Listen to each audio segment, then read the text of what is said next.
Silver line പദ്ധതിക്കായി തിരുവനന്തപുരം മുതൽ കാസർഗോഡ് വരെ കേരയിൽ ആവശ്യപ്പെട്ട റെയിൽവേയുടെ മുഴുവൻ ഭൂമിയും വിട്ടുനൽകുന്നതിൽ തടസ്സവാദങ്ങളാണ് ദക്ഷിണ റെയിൽവേ ഉന്നയിക്കുന്നത്. റെയിൽവേയുടെ 107 ഹെക്ടർ ഭൂമിയാണ് വേണ്ടത്. ഇത് വിട്ടുകൊടുത്താൽ കേരളത്തിൽ റെയിൽ വികസനം തടസ്സപ്പെടുമെന്ന് ചൂണ്ടിക്കാട്ടിയുള്ള റിപ്പോർട്ട് ചെന്നൈയിലെ ദക്ഷിണ റെയിൽവേ ജനറൽ മാനേജറുടെ ഓഫീസിൽ നിന്ന് കേന്ദ്ര റെയിൽവേ ബോർഡിന് കൈമാറി. റെയിൽവേയുമായി ആശയവിനിമയം നടത്താതെയാണ് അലൈൻമെന്റ് അന്തിമമാക്കിയതെന്ന് റിപ്പോർട്ടിൽ പറയുന്നു. റെയിൽവേ ട്രാക്കിനോട് ചേർന്ന് വേഗ ട്രെയിൻ കടന്നുപോകുമ്പോൾ ഉണ്ടാകാവുന്ന ആഘാതം പഠിച്ചിട്ടില്ല.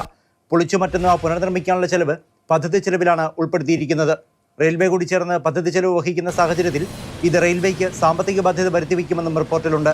സിൽവർ ലൈൻ വിരുദ്ധ സമരസമിതി അംഗമായ മുളക്കുളം സ്വദേശി തോമസിന് നൽകിയ മറുപടിയിൽ റെയിൽവേ ഇതെല്ലാം ശരിവയ്ക്കുന്നു. ട്രാക്കിന് ഇരുവശവും സിൽവർ ലൈൻ മതിൽ പണിയുന്നത് റെയിൽവേ ഉപഭോക്താക്കളെ വലയ്ക്കും. സ്ഥലമെടുത്തു പോയാൽ വളവ് നിവർത്തലും വേഗത വർധനയും നടക്കില്ല. കേരയിൽ ആവശ്യപ്പെടുന്നതിൽ ദേശീയപാത 66 വികസനത്തിന് വിട്ടുകൊടുത്ത ഭൂമിയുമുണ്ട്. തൃശൂർ റെയിൽവേ സ്റ്റേഷനിൽ റെയിൽ ഭൂമിയെ സിൽവർ ലൈൻ സ്റ്റേഷൻ വിഭജിക്കുന്നു. കഴക്കൂട്ടത്ത് ആവശ്യപ്പെട്ട സ്ഥലം നൽകിയാൽ പിന്നെ ത്രികോണാകൃതിയിൽ ഉപയോഗരഹിതമായ കുറച്ച് സ്ഥലം മാത്രമാകും ബാക്കിയുണ്ടാവുക.